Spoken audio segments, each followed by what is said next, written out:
Hello everyone, खमा गणी and welcome to the world of story. फिर से मैं आप लोगों के सामने एक और नया रील सुपर नेचुरल एक्सपीरियंस लेकर। हमारी स्टोरी के लास्ट पार्ट में यानी फर्स्ट पार्ट में आप लोगों ने सुना कि किस तरह से निकिता और स्मिता की मम्मी के ऊपर बहुत सारी स्पिरिट्स का अटैक हुआ था, किस तरह से उनके ऊपर ब्लैक मैजिक रिचुअल किया गया था और अब उनकी बॉडी के अंदर एक नहीं दो नहीं तकरीबन सात स्पिरिट्स आती जाती रहती थी, एक साथ रहती थी और उनके ऊपर अटैक करती थी। धीरे धीरे करके उनको जो जिन्नात शाह बाबा थे उनकी मज़ार पे ले जाया जाता था और वहाँ से उन स्पिरिट्स को रिमूव करने की कोशिश की जाती थी, पर कहीं ना कहीं कैसे ना कैसे चकमा देकर वो स्पिरिट्स उनकी बॉडी से बाहर निकल जाती थी। आज हम अपनी स्टोरी को वहीं से आगे कंटिन्यू करने जा रहे हैं। आपने लास्ट पार्ट में देखा कि नूरी जो थी वो इनकी फैमिली की हेल्प कर रही थी, लेकिन ये जो प्रोसेस चल रहा था जहाँ पर इन स्पिरिट्स को रिमूव किया जाना था, वहीं पर नूरी ने भी अपनी एक इच्छा व्यक्त की और जब वो उस मज़ार के ऊपर थी जिन्नात शाह बाबा के सामने, तो उसने कहा कि बाबा, मैं इतनी ताकतवर आत्मा नहीं हूँ कि इन आत्माओं से लड़ पाऊँ। अगर मुझ में इतनी ताकत होती तो मैं इस परिवार को इन सबसे बचा पाती, लेकिन मैं एक नापाक आत्मा हूँ और मुझ में इतनी हिम्मत नहीं है कि मैं इन सबसे लड़ पाऊँ। तो मैं आपसे ये गुजारिश करती हूँ कि आप मुझे भी मुक्ति दिला दें और फिर इनको, इस परिवार को बाकी आत्माओं से मुक्ति दिलाएं। तो इस तरह से जब नूरी ने गुजारिश की अपनी मुक्ति की, तो उस टाइम पर इनका जो पूरा परिवार था वो बिल्कुल दुखी हो गया। उनको ये लग रहा था कि एक वही तो थी उनकी हेल्प किया करती थी और वो भी इनको छोड़कर जाने के लिए कह रही है। तो नूरी ने सभी लोगों को समझाया कि वो इन लोगों से नहीं लड़ सकती और वो भी जब इनकी मम्मी के शरीर में आती है तो वो भी उनके शरीर को ख़राब कर रही है, इसलिए उसको जाना ही होगा, उसे भी चीज़ों को आगे देखना है, लेकिन अगर उसमें हिम्मत होती तो वो इस परिवार को ज़रूर इन आत्माओं से बचा सकती थी। तो नूरी की इच्छा अनुसार उसको भी बाबा ने मुक्ति दी और जब उसको मुक्ति दी गई उस टाइम पर पूरा परिवार आंसुओं से रो रहा था, क्योंकि उनमें से कोई भी नहीं चाहता था कि नूरी वहाँ से ले जाए, क्योंकि नूरी उनके लिए एक फैमिली मेंबर की तरह हो गई थी। वो ना सिर्फ उनकी मम्मी की दोस्त बन गई थी, इवन वो उन सबके दिल के अंदर छा गई थी उनकी हेल्प करके। नूरी के बारे में एक और चीज़ मैं आपको बताऊँ, इंटरेस्टिंग चीज़ वहाँ पर थी, तो जो मुन्ना थे जिनके अंदर जो सवारियाँ आया करती थी, तो नूरी उनको बड़ी पसंद किया करती थी और जब भी मुन्ना उनके सामने होते थे तो नूरी जो उनकी मम्मी के अंदर होती थी वो हमेशा ऐसे पर्दा कर लिया करती थी, पर्दा करके वो मुन्ना से बात किया करती थी। तो जो मुन्ना थे तो वो जब आया करते थे उनसे मजाक मिलता, कहते नूरी अपना चेहरा तो दिखा दो, हमको आई लव यू बोल दो। तो इस तरह से वो मजाक किया करते थे, घर के अंदर लाइट माहौल रखा करते थे। लेकिन अब नूरी भी मुक्त हो चुकी थी, इसके बाद दोबारा कभी नूरी इनके घर में नहीं आई। तो नूरी की मुक्ति होने के बाद ये सब लोग वापस से अपने घर पर रहने लगे। अभी एक दो दिन सब कुछ नॉर्मल चल रहा था। जैसे मैं आपको बता चुका हूँ, इनके घर में लाइट दो शिफ्ट में आया करती, सुबह 6 बजे लाइट आती, रात की शिफ्ट में लाइट नहीं आती थी। तो सभी लोग छत के ऊपर सोए हुए थे। तभी रात को अचानक से इनकी मम्मी 2 बजे बहुत तेज हंसते हुए उठती है। उठते हुए सीधा बोलती है, जैसे उनकी आवाज़ आती है सबके सब लोग घर वाले उठ जाते हैं, उठ कर उनकी तरफ देखते तो बोलती है, मैं अवगढ़ हूँ, मुझे मल खाना है। ये सुनकर उनका नाना जिनके पास आते हैं और सोचते कि ये क्या नई मुसीबत आ गई। बोलते क्या बकवास कर रही है, तो बोलते बोलना मुझे मल खाना है। अब इतना बोलते सब लोग बोलते क्या दिमाग खराब हो गया इसका, क्या बोल रही है। फिर बोलते मुझे लैट्रिन लगी, मुझे लैट्रिन लेके चलो। तो उनको दो जो घर की जो भी लेडीज़ थी, जिनकी नानी थी और इनकी बेसिकली इनकी मम्मी थी और इनकी जो सिस्टर्स थी, तो इनकी जो निशा मौसी थी स्मिता की, वो उनको पकड़ के नीचे लेकर गए और जैसे वो वॉशरूम के पास जाने लगे उन दोनों का हाथ छुड़ाकर सीधा घर का गेट खोल के बाहर भाग गई। अब जैसे वो भागी, दोनों चिल्ला रहे, वो भाग गई, दीदी भाग गई। इनका नाम था कुसुम, इनकी मम्मी कुसुम भाग गई। सुनते ही सब लोग भागे, इनके पापा इनके नाना भाग के पीछे गए और जैसे उसको पकड़ के वापस घर के अंदर लेकर आए। घर के अंदर लाते उसे सीधे माता की चुनरी उड़ाई गई और उसके बाद उन्हें वापस से उस कमरे में ले जाया गया। कमरा जिनका था बिल्कुल अंधेरा था घर के अंदर, और जैसे ही कमरे में ले जाया गया तो इनको बात याद आई उन जिन्नात शाह बाबा की। उन्होंने इनसे कहा था जब वो मज़ार पे इनकी मम्मी बैठी हुई थी कि बेटी तू मेरी बेटी की तरह है और तू जब भी मुझे बुलाएगी अपने मन से मैं वहाँ पर आ जाऊँगा, बस तुझे एक काम करना होगा, तुझे 5 अगरबत्ती और 2 मोमबत्ती जलानी होगी और मेरा नाम लेना होगा। लेकिन इनकी मम्मी की अभी ऐसी हालत नहीं थी, तो इनके नाना ने सोचा कि कोई बात नहीं, ये काम मैं ही करता हूँ। तो कमरे में उनको ले जाया गया। कमरे में ले जाने के बाद जैसे वो कमरे में बैठी, पूरे कमरे के अंदर वही दारू वाली स्मेल हो रखी थी। फिर इनके नाना जी जो थे फटाफट से भागकर अगरबत्ती लेकर आए, 2 मोमबत्ती लेकर आए। उन्होंने वो 5 अगरबत्ती जलाई और 2 मोमबत्ती जला के और उन्होंने जिन्नात शाह बाबा का नाम लिया। थोड़ी देर के अंदर वो मोमबत्तियाँ जली हुई थी, अगरबत्ती जल रही थी, घर में कोई हवा नहीं थी। तो जो मोमबत्ती की लो थी ना वो ऐसे ऐसे नाचने लगी, जैसा उनको जिन्नात शाह बाबा ने बताया था बिल्कुल वैसा का वैसा ही हुआ। और फिर जैसे ही वो मोमबत्ती स्टिल हुई, पूरे घर के अंदर गुलाब की खुशबू आने लगी। ऐसा हो सकता है कि गुलाब की खुशबू तो अगरबत्ती से भी हो रही हो, लेकिन वो अगरबत्तियाँ तो पहले से ही जल रही थी। जैसे वो मोमबत्ती की लौ स्टिल हुई, पूरे रूम के अंदर दारू की स्मेल खत्म हो गई और गुलाब की खुशबू आने लगी। सबको ये फील हो रहा था कि घर के अंदर वो जो नेगेटिविटी थी वो सब गायब हो चुकी थी। ऐसा लगता है कि घर के अंदर अब पॉजिटिव एनर्जी आ चुकी है। और उसके बाद इनकी जो मम्मी थी वो किसी एक डायरेक्शन में देखकर फुसफुसा रही थी, बात कर रही थी, कुछ बोल रही थी, लेकिन कुछ समझ में नहीं आ रहा था। सबको ये लग रहा था कि कोई दो जने आपस में बात कर रहे हैं, कोई दो अदृश्य शक्तियां हैं जो आपस में बात कर रही है। और विद इन 5-10 सबको लगा कि एकदम से क्या हुआ है। फिर वो वापस से 2 मिनट बाद होश में आई और होश में आते बोलती है कि मुझे वॉशरूम में लेकर चलो, मुझे वॉशरूम जाना है। तो जब उनको उठाया गया, उठाने के बाद उन्होंने सबको साइड में कर दिया ऐसे हाथ से, और उसके बाद वो अपने पैर की जो सबसे छोटी वाली उंगली होती है, जो चिटकी उंगली होती है, उसके ऊपर चल रही थी। Can you imagine? एक इंसान अपने पैर के सिर्फ छोटी चिटकी वाली उंगली के ऊपर चल रहा था। तो चलते चलते वॉशरूम की तरफ गई, वॉशरूम में वो वॉशरूम वगैरह होकर आई और उसके बाद वापस आकर अपने कमरे में बैठ गई और उसके बाद फिर से अचानक से बेहोश हो गई। और उनके बेहोश होने के बाद घर में से अचानक से वो जो खुशबू थी वो पूरी गायब हो गई। अब ना घर में गुलाब की स्मेल आ रही थी, ना ही दारू की स्मेल आ रही थी। बस जो पॉजिटिव एनर्जी थी वो गायब हो चुकी थी। अब घर बिल्कुल साइलेंट सा हो चुका था, ना कोई फीलिंग थी नेगेटिव एनर्जी वाली, ना ही कोई पॉजिटिव एनर्जी वाली। और इसके बाद सब लोग वहाँ पर सोए। सुबह 6 बजे के आसपास इनके घर में लाइट आई और तब तक जो जैसा था वो वैसे ही वहीं पे सो गया था। इस इंसिडेंट के बाद इन लोगों ने डिसाइड किया कि ये लोग अब क्या करेंगे, इस घर में नहीं रहेंगे। इस घर में बहुत ज़्यादा नेगेटिविटी आ चुकी है। तो उन्होंने इस घर को छोड़कर ये सभी लोग इनके नाना के घर शिफ्ट हो गए, जो कि इनके घर से थोड़ा सा ही दूर था। और अब इनके फादर इनके नाना के बीच में डिस्कशन चल रहा था कि यार इस घर को ही बेच देते हैं, घर ही खराब है, जब से इस घर में शिफ्ट हुए कुछ ना कुछ चल ही रहा है। तो उनके नाना ने समझाया कि नहीं यार, ये घर खराब नहीं है, इस घर में तुम्हारे बच्चे हुए हैं, तुम्हारा बेटा हुआ, अगर ये घर खराब होता तो ये सब होता ही नहीं। इस घर पे तुम्हारे घर को नज़र लग गई है, हमारे ग्रह नक्षत्र ऐसे हो गई, घर के अंदर नेगेटिविटी आ गई है, तो तुम चिंता मत करो, इस घर को बेचने की जरूरत नहीं है, भगवान के ऊपर विश्वास रखो, वो कुछ ना कुछ सब कुछ ठीक करेगा। तो इस तरह से फाइनली इनका डिसाइड हुआ कि नहीं, उस घर को नहीं बेचेंगे और कैसे ना कैसे घर को उनको कैसे ना कैसे करके उनको इन सिचुएशंस को ठीक करना होगा। तो जिंदगी इन लोगों के लिए बहुत ज़्यादा डिफिकल्ट हो चुकी थी। पूरी पूरी रात शिफ्ट में लोग सोया करते थे। 2 लोग तुम सो जाओ ध्यान रखो, फिर हम सो जाएंगे तुम ध्यान रखो। छोटे बच्चे सिर्फ सोया करते थे। घर में खाना बनने का कोई टाइम नहीं था, कभी सब्जी बनती कभी नहीं बनती। आप समझ सकते हैं इस घर के अंदर ये सब चीज़ें चल रही हो, उनकी लाइफ कितनी डिफिकल्ट हो जाती है। फिर इसके बाद 1-2 दिन के बाद ही इनके पापा, इनके नाना, मुन्ना और सोनू, ये चारों लोग वापस इनके पुराने घर में पहुंचते हैं और ये देखने कि घर को बांधने के बाद भी घर में ऐसी कौन सी जगह है जहां पर ये सारी की सारी एंटिटीज अभी भी बैठी हुई हैं। अब वो घर पूरा खाली था। ये लोग जैसे ही वहां पर पहुंचे, इन्होंने गेट खोला और गेट खोलते जैसे ही अंदर गए, अंदर घुसते ही इन लोगों को एकदम से धक्का लगा, जैसे अंदर से किसी ने बाहर इनको धक्का मारा हो। तो जो मुन्ना थे, मुन्ना भैया, इनको मुन्ना मामा बोला करते, तो जो मुन्ना मामा थे उनको तो झटका धीरे से लगा क्योंकि उनके पास तो पावर्स थी, लेकिन उनके पापा और नाना तो उस धक्के से नीचे गिर गए। सोनू भी धक्के से बाहर आ गया, वो भी मुन्ना भैया के साथ रह रहकर उसकी भी जो थोड़ी ना वो चीज़ें सीख रहा था, तो उसके अंदर थोड़ा पावर थी, लेकिन उसके पापा और नाना तो एकदम से गिर गए और घबरा गए बुरी तरह से। फिर इन लोगों ने डिसाइड किया कि कोई बात नहीं, घबराओ मत। मुन्ना और इनके पापा, सोनू और इनके नाना, ऐसे 2 ग्रुप बने और ये साथ में हाथ पकड़ के पूरे घर के अंदर घूमने लगे और ये ढूंढने लगे कि घर में ऐसी कौन सी जगह है जहां पर ये सब लोग छुपे हुए हैं। दिन का टाइम था, घर इनका इस तरह से डिज़ाइन था कि सूरज की रोशनी पूरे घर के अंदर फैला करती थी, लेकिन दिन में 12 बजे के आसपास भी घर के अंदर बिल्कुल अंधेरा सा लग रहा था। ऐसा लग रहा था कि सूरज की रोशनी को किसी ने रोका हुआ है। इससे पहले इसी घर में लोग रहे हैं, पूरे घर में सूरज की रोशनी होती थी, लेकिन आज घर के अंदर एक अलग ही अंधेरा सा छाया हुआ था। ढूंढते ढूंढते ये लोग पहुंचे उसी जगह पर जहां पर उस बक्से के अंदर वो बैना रखा हुआ था। अब वहां बैना तो नहीं था, लेकिन जैसे उस कमरे में उन्होंने गेट खोला तो जो मुन्ना भैया थे उनके ऊपर बाबा की सवारी थी, वो ऐसे घूम रहे थे, पुरानी सवारी रखी थी, साथ साथ पूरा घूम रहे थे, चेक कर रहे थे। जैसे उन्होंने गेट खोला एकदम से उनको धक्का लगा, सब कुछ वहां से बाहर भाग गया, कोई निकल के बाहर भाग गया हो। तो वहाँ उन्होंने बाद में बताया उन नभे ने इनको कि उनके अंदर सवारी थी और एक साथ वो सब लोग वो बाबा को देखते हुए घबरा गए सारे, और एक साथ वो एक ही जगह पर नहीं रह सकते थे। फिर उन लोगों को समझ में आ गया कि इन्होंने अपनी वही जगह बना ली थी, वहाँ बैना तो नहीं था, लेकिन इन लोगों ने अपने रहने के लिए वहाँ पर जगह बना ली थी। कैन यू इमेजिन, आपके घर के अंदर एक कॉर्नर में उन्होंने जगह बना ली जहाँ पर वो स्टे कर रहे हैं। बड़ी अजीब सी चीज़ है, लेकिन इनकी फैमिली के साथ ये सब हो रहा था। इसके बाद फिर से उस जगह को वापस से बांधा गया। बांधने के बाद ये लोग वापस से इनकी मम्मी के पास गए और उनको लेकर वापस से मज़ार पर पहुँचे। तो जब ये मज़ार पर पहुँचे तो उस टाइम पर इनकी मम्मी को, मतलब इनके नाना ने, पापा ने, 3-4 लोगों ने पकड़ रखा था और मुन्ना भैया और सोनू भैया भी साथ में इनके थे। जैसे ही मज़ार पर पहुँचे एकदम से इनकी मम्मी ने सब लोगों को धक्का दिया, सब लोग नीचे जाके गिरे और उसके बाद वो बिल्कुल ऐसे खड़ी हो गई और खड़ी होकर ज़ोर ज़ोर से हंसने लगी। अब जैसे लगी मुन्ना वापस वहाँ पर बैठे मज़ार पे और उनके अंदर वही बाबा की सवारी आई और आते उन्होंने उससे पूछा क्यों हंस रही है इतना?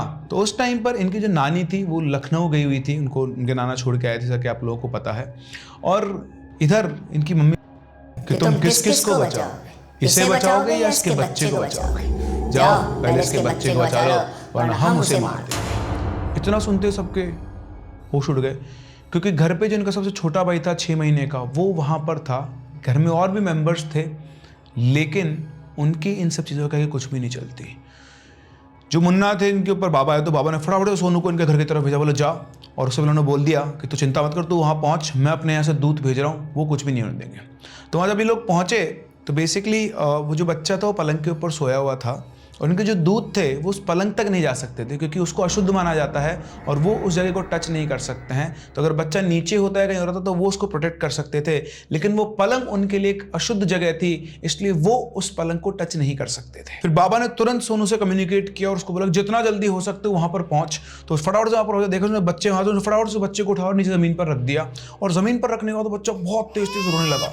घर वालों को कुछ भी समझ में नहीं आ रहा था, और वहाँ पर वो जो बच्चा था वो बहुत तेज तेज रोए जा रहा था। तो जो घर वाले थे ना सोचे कि इसको भूख लगे, तो दूध की बोतल लेकर आया, तो उसे दूध की बोतल लाके देने लगे। तो सोनू ने फटाफट दूध की बोतल छटका बोला दूध मत पिलाना इसको। और जैसे वो बोतल जाके गिरी और खुला दूध फैला नीचे, तो उन्होंने देखा कि दूध का कलर वाइट था ही नहीं, वो तो बिल्कुल नीला पड़ चुका था। तो उसने कहा कि ये दूध बांधा हुआ है, इसको ये दूध मत पिलाना। उसके बाद सोनू ने उस बच्चे को उठाया, एक सफ़ेद साफ कपड़ा मंगवाया, उसके ऊपर रखा, और रखने के 2 मिनट के बाद वो बच्चा बिल्कुल शांत हो गया। फिर इसके बाद सोनू ने कहा कि आप सभी लोग बच्चे का ध्यान रखें। इतना बोल के वहाँ से चले गए।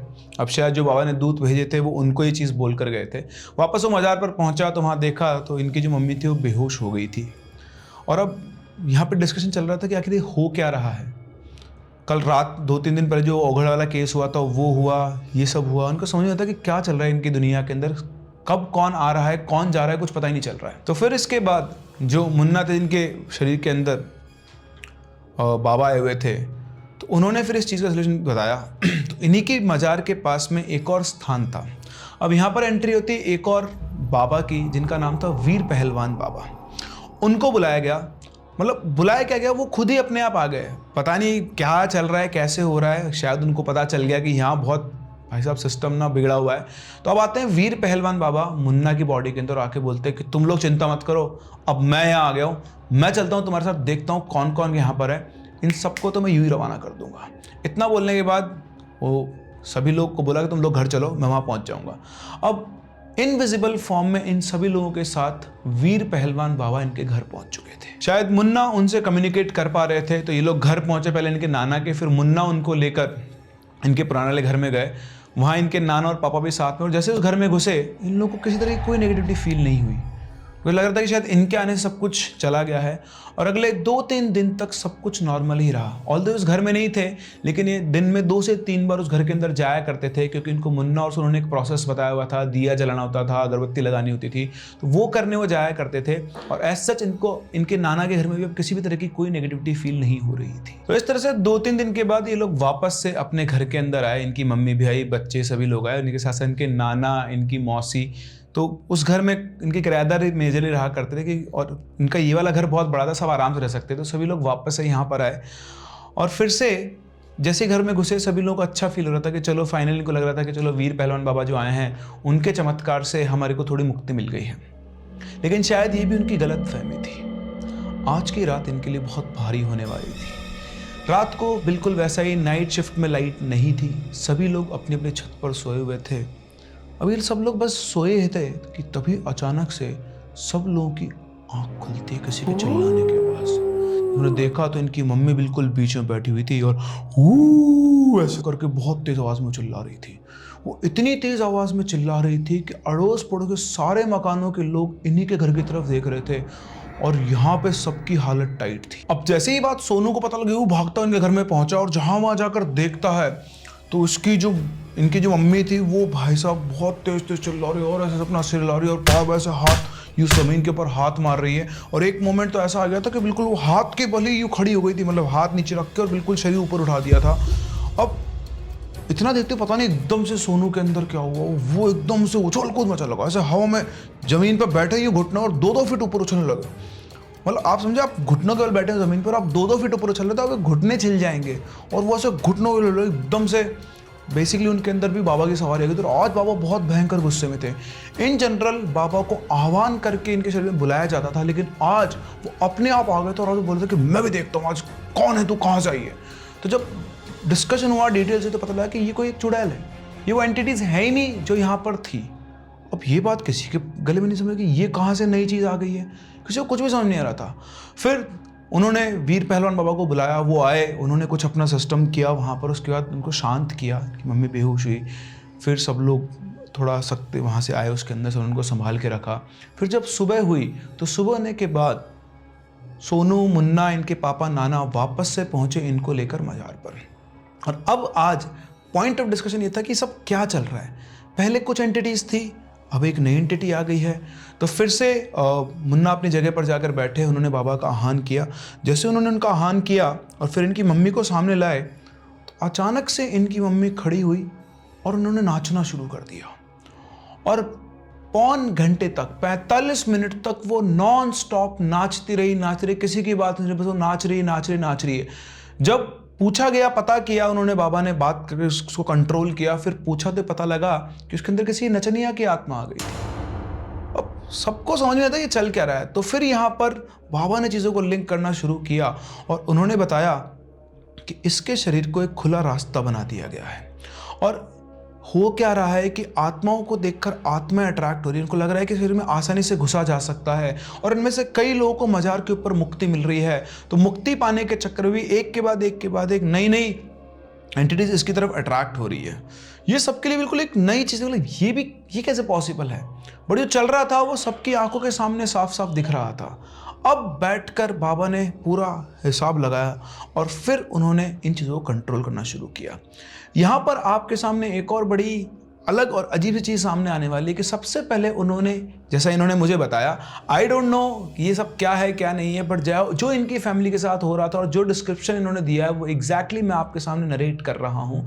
तो बुलाया गया, सबसे पहले पकड़ा गया एक एंटिटी, उसका नाम था सोन चिड़िया। इन्हीं को बताया गया था बाद में। तो जो सोन चिड़िया थी वो क्या होता था कि वही इन सब का बेसिकली अभी मान लो कि जब भी इनको मजार पे ले जाते थे तो भाग जाते थे ना, तो सोन चिड़िया इन सबको लेकर भाग जाती थी। ऐसा बोलते हैं कि उनको लेकर उड़ जाती थी। तो सबसे पहले उसको कंट्रोल किया गया। सबसे पहले वही चोटी नींबू काट के उसको गाड़ा गया और वही प्रोसेस शुरू किया गया।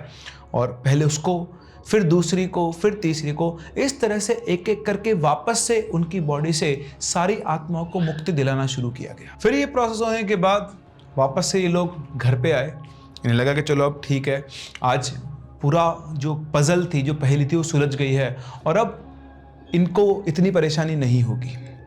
तो फिर से ये लोग अपने घर नहीं गए। इस बार फिर से इन्होंने अपनी मम्मी को, जो इनका नाम था कुसुम, उनको नाना के घर छोड़ा। इनके फादर जो थे वो, जैसे आपको पता है कि आर्मी के अंदर, तो अपने सारे काम वो खुद किया करते। तो ये अपने इनको रख कर आराम से घर पर छोड़कर ये अपने घर चले गए थे और घर पे ये बाथरूम बैठकर अपने कपड़े धो रहे थे। तो ये कपड़े धो रहे थे तो अचानक से इनके गेट पर एक नॉक होता है। तो उन्होंने अपना गेट खोला तो देखा वहाँ पर 3 आदमी खड़े हुए थे, जिनमें एक आदमी छोटी हाइट का था और 2 आदमी बड़ी हाइट के थे और तीनों के तीनों ने काले कपड़े पहने हुए थे और वो इनसे इनके नाना के घर का पता पूछ रहे थे। तो उन्होंने पूछा कि भाई आप उनका पता क्यों पूछे? तो बोले कि हमें कुसुम को ठीक करने के लिए भेजा गया है। तो उनके पापा को लगा कि हो सकता है मुन्ना या सोनू ने किसी को भेजा हो, कोई और भी सिद्ध लोग हों, क्योंकि कपड़े भी कुछ उन्होंने ऐसे पहने हुए थे। बोला ठीक है चलो, मैं आपको लेकर चलता हूँ, मैं उसका पति हूँ। तो उन्होंने बोला ठीक है चलो। तो ये चलना शुरू हुए। जैसे मैं आपको पहले बता चुका हूँ, इनके घर और नाना के घर के बीच में मुन्ना का घर, सोनू का घर था और सोनू भी मुन्ना के साथ मज़ार पे जाया करता था। वो भी उनके साथ वो सब चीज़ें सीख रहे थे धीरे धीरे। तो उनके घर पर मज़ार से दम लगी हुई अगरबत्तियाँ रखी होती थी और उनकी वो जलाकर रोज़ दिन में 3 से 4 बार पूजा वगैरह किया करते थे। तो जिनके घर से जब भी कोई गुजरे तो उसे अगरबत्ती की बहुत अच्छी खुशबू आती थी। पूरा मोहल्ला इस बात को जानता था। तो जैसे इनके फादर ने वो सोनू के घर की बाउंड्री को, मतलब सोनू के घर के सामने से निकले और उन्होंने पीछे देखा कि बाकी लोग कहाँ गए, वो लोग आ नहीं रहे थे। तो उन्होंने देखा कि वो लोग पीछे ही रुक गए थे। जहां सोनू का घर स्टार्ट होता वहीं पर वो लोग खड़े हुए थे और इनके पापा की आंखों के सामने सामने वो तीनों का रूप बदल गया। तीनों बिल्कुल भयानक शरीर के हो गए और एकदम से इनके आंखों सामने से गायब हो गए। ये देखते इनके पापा भागे बहुत तेज वहां पे घर पर, इनके नाना को सब कुछ बताया और जैसे उनको बताया, पता नहीं कैसे अचानक से इनकी मम्मी एकदम से बहुत तेज हिलने लगी और इन लोगों को पता लगा कि उनकी मम्मी की बॉडी के अंदर वीर पहलवान बाबा आ गए। उन्होंने बोला कि तो चिंता मत कर, मैं तुम्हारे साथ ही हूँ। और वो जो तीनों थे वो राक्षस थे। अभी मैं इसके शरीर से चला जाऊंगा, लेकिन तुम लोग क्या करना, जो तुम्हारी गायत्री मंत्र की माला है, तो उनके नाना गायत्री मंत्र पढ़ा करते थे माला से, वो लोग तुम्हारी माला को गंगा जल में डुबो के रखो और जैसे मैं जाऊं वो माला इसको पहना देना और इसको गंगा जल का मतलब वो जो पानी है वो पानी पिला देना, उससे वो शक्तियाँ इसके आसपास भी नहीं आ पाएगी। तो बिल्कुल वैसा ही किया गया, जैसे ही वो गए वो किया गया। इसके बाद फिर इनको वापस से लेकर गए वही जिन्नाथ शाह बाबा की मज़ार के ऊपर और वहाँ पर वापस से उन तीनों को बुलाया गया और उन तीनों से बुलाया कि तुम लोग यहाँ से नहीं जाओगे क्या? तो उन्होंने बताया कि हम लोग नहीं जा सकते, हमें इसकी जान की सुपारी दी गई है और जब तक हम इसको मार नहीं देते हम लोग यहाँ से नहीं जाएंगे और हम भी देखते तुम लोग कब तक इनको बचा लोगे। अब इतना कहकर वो लोग वहाँ से भाग गए। अब फिर से किसी को कुछ भी समझ में नहीं आ रहा था। फिर से वीर पहलवान बाबा आए और वो लोग इनके घर पर पहुँचे और उसके बाद मतलब घर पे इस बार सिर्फ मुन्ना ही गए थे उनकी फॉर्म में और वहीं पर बैठकर उन्होंने पता नहीं अपना क्या प्रोसेस किया। उसके बाद जब वापस आए तो मुन्ना ने इन सबको बताया कि जो वीर पहलवान बाबा है उन्होंने उनको बोतलों में बंद कर लिया है, लेकिन अभी भी 2 ऐसे हैं जिनमें से एक भैरव है, पता नहीं वो भैरव किसको बोल रहे थे, और एक ब्रह्म राक्षस। उन्होंने बताया कि वो दोनों ने अपना नाम खुद बताया, बोले वो दोनों यहाँ से जाने को बिल्कुल भी तैयार नहीं है, लेकिन बाबा ने उनका इलाज कर दिया है, अब वो लोग किसी को परेशान नहीं करेंगे। इसके बाद इनके घर में 3 दिन तक लगातार गायत्री महामंत्र का जाप किया गया, हवन करवाया, वो भी बाबा ने करवाया था, वीर पहलवान बाबा ने। और उसके बाद इनके घर के अंदर से नेगेटिविटी गायब हुई। फिर ये सब लोग वहीं घर के अंदर रहने लगे। अब इनको उस दिन की तरह मतलब अब आप ये मान लो सब कुछ रिलैक्स हो चुका था। उस दिन के बाद से 10 साल गुजर गए, कभी भी किसी को कुछ भी फील नहीं हुआ। एक दिन इनके फादर अपने पुराने गांव पहुंचे और गांव पहुंचने पर वहां पर एक हनुमान जी का मंदिर है, बहुत पुराना मंदिर है, वो एक पीपल का पेड़ और वहां पर एक हनुमान जी की मूर्ति जो कि वहां के लोग कहते हैं कि वो अपने आप अवतरित हुई है। वहाँ पर एक पुजारी जी बैठते थे, पंडित जी, और वो पंडित जी बहुत बूढ़े हो चुके थे, तो वो मंदिर भी नहीं आते थे, उनके घर पे थे। तो इनके पापा उनको बचपन से जानते थे, तो उनके पास पहुँचे और ऐसे पहुँच कर उन्होंने बस अपनी बातचीत बताई और पूछा उनसे कि महाराज बस एक बात बता दो, अब तो हमको इन चीज़ों से मुक्ति मिल गई ना, हमारे घर में वैसा कुछ भी नहीं है ना, आप सोचो 10 साल बाद जाके वो चीज़ पूछ रहे हैं। तो उन्होंने कहा कि नहीं, अभी भी तुम्हारे घर में कोई 2 चीज़ें हैं। तो बोलते क्या 2 चीज़ें? बोले 2 चीज़ें क्या हैं? बोले वो मुझे नहीं पता, वो तो मैं वहाँ जा तो सकता नहीं, पर मुझे दिख रहा है साफ साफ, तुम इसका इलाज करवाओ, अभी भी तुम्हारे घर में कुछ ना कुछ है। तो उनको लगा कि यार ऐसा कैसे हो सकता है, फिर 10 साल तक तो कुछ हो ही नहीं रहा है, ऐसा कैसे हो गया? तो उन्हें लगा कि हो सकता है बोल रहे, उन्होंने इस बात को इग्नोर कर दिया। तो उन्होंने उनको बेसिकली क्रिया बताई थी, विधि, बोले इसको करना, उससे तुम्हें मुक्ति मिल जाएगी। बट उनको ये चीज़ याद नहीं रही, घर आते तो उन्होंने उस चीज़ को इतना ध्यान भी नहीं दिया था, क्योंकि उनके सामने तो ऑब्जर्वेशन ये था ना कि कुछ भी नहीं हो रहा है। वो घर पहुँचे, उन्होंने अपने घर में भी ये बात बताई, पर सभी लोग लगता है कि शायद ठीक है, हो सकता है, नहीं, पर इस चीज़ पे ध्यान नहीं दे रहे थे कि उनकी जो ग्रोथ थी, फाइनेंशियल ग्रोथ, वो रुकी हुई थी। घर में पैसा आता था लेकिन एज इट इज़ खर्च हो जाता था। कोई भी इस बात को समझ नहीं पा रहा था। उन सबको लग रहा था कि ये सब बात 2010 की है, कि सब कुछ खत्म हो गया, ऐसा कोई दिक्कत वाली बात नहीं है। लेकिन शायद ये इन लोगों का वहम था, और ये वहम दूर होते भी देर लगी, जब धीरे धीरे निकिता का बिहेवियर अजीब सा होने लगा। इनकी मम्मी अब ठीक हो चुकी थी, लेकिन अब बिहेवियर निकिता का थोड़ा थोड़ा चेंज होने लगा।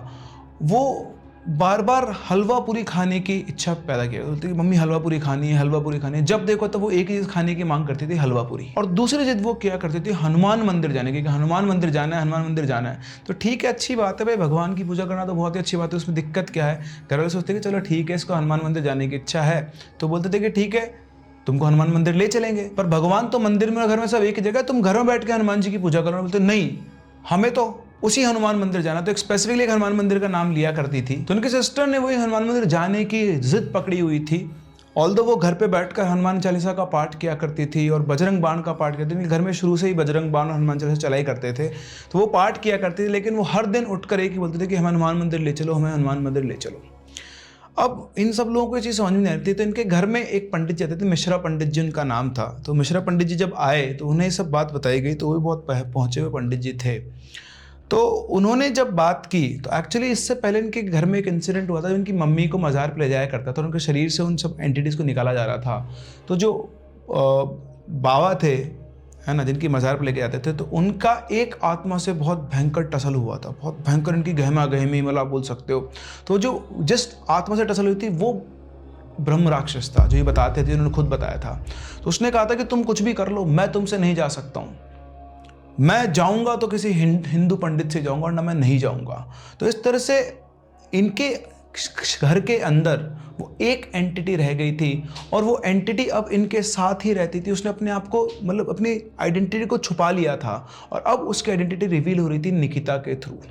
तो जब मिश्रा पंडित जी आए, उन्होंने बातचीत की, तो उनसे उनको पता लगा कि ये इनके घर में ही रह गई है और अब ये इसको चाहिए मुक्ति। तो जब मिश्रा पंडित जी ने इनसे बात की तो उन्होंने बताया कि मतलब मुक्ति का तरीका क्या है। तो उसने बोला कि या तो तुम हमें सोमनाथ के घर वापस छोड़ के आ जाओ गांव में, या फिर तुम हमारा अच्छे से पिंडदान करो, गंगा जी के वहाँ लेकर जाओ, हमारा पिंडदान करो, हमारी मुक्ति का पूरा उपाय करो, तभी मैं इस लड़की के शरीर को छोड़कर जाऊंगा, और अगर तुम लोगों ने ये नहीं किया तो मैं इस लड़की की जान भी ले लूँगा। तो इस तरह से वो जो मिश्रा पंडित जी आए थे, उन्होंने ये सब डिस्कशन किया। उन्होंने फिर प्रॉपर उनका पिंडदान वगैरह करवाया, और उसके बाद दोबारा कभी निकिता ने ये जिद नहीं करी। ऑल्दो पूजा पाठ वो अभी भी करती हैं, लेकिन उसके बाद जो लास्ट एंटिटी थी इनके घर से, वो करीबन 10-11 साल के बाद वहाँ से निकली। अब इनके घर में सब कुछ ठीक है, ऑल्दो इनके फादर की डेथ हो चुकी है, आई थिंक 2023 में उनकी डेथ, इनके नाना की भी डेथ हो चुकी है, लेकिन उसके अलावा अब इनकी फैमिली ठीक है।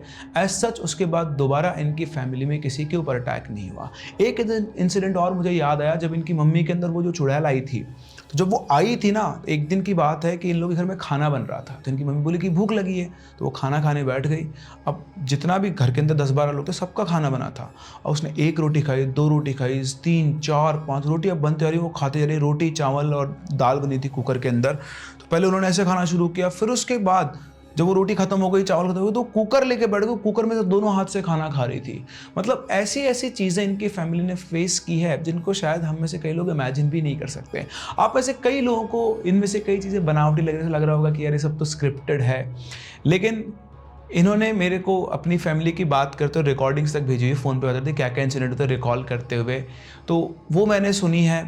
ठीक है, ये फैमिली एक बहुत बड़ी सिचुएशन से गो थ्रू हुई है। इसी के साथ साथ आप में से कई लोग बेसिकली ये सोच रहे होंगे रिलीजन को लेकर भी चीज़ें, लेकिन जब इंसान मुसीबत में होता है ना, तो उसको जहाँ से हेल्प मिल जाए वहाँ से हेल्प लेता है, और इन चीज़ों के अंदर कभी भी इस चीज़ के अंदर डिफरेंशिएट नहीं करते हैं। तो जो आपके कमेंट सेक्शन में कमेंट देखता हूँ, उनके अंदर बहुत अलग अलग तरीके के कमेंट आते हैं, बट जब इंसान मुसीबत में होता है तो वो हर किसी की हेल्प लेता है। तो आज ये फैमिली ठीक है, सब कुछ बढ़िया चल रहा है। एक दौर था जिससे लोग गुजरे, एक विश्वासघात जो इनकी फैमिली के साथ इनके पापा की फ्रेंड की फैमिली ने किया, अभी तक भी इन लोगों को नहीं पता है कि ऐसा क्यों किया गया था इनके साथ, इसका एक कारण नहीं जानते हैं, पर बड़ी मुश्किल से उस सिचुएशन से बाहर निकले हैं और आज अपनी ज़िंदगी को जी रहे हैं। तो आई होप आप लोगों को भी इनका जो इंसिडेंट है उससे कुछ सीखने को मिला होगा कि विश्वास करो लेकिन सतर्क हमेशा रहो, क्योंकि जो सबसे अच्छी होती है वो आपकी क्लोज्ड बाइंडेड फैमिली होती है। अपनी फैमिली को साथ रखना सीखें, छोटे छोटे इश्यूज़ के ऊपर फैमिली से मनमुटाव ना रखें, क्योंकि अल्टीमेटली मुसीबत के टाइम पर जो सबसे ज़्यादा काम में आती है वो आपकी अपनी फैमिली होती है। हम लोग मिलते हैं अपनी अगली कहानी में, तब तक के लिए keep loving and keep listening.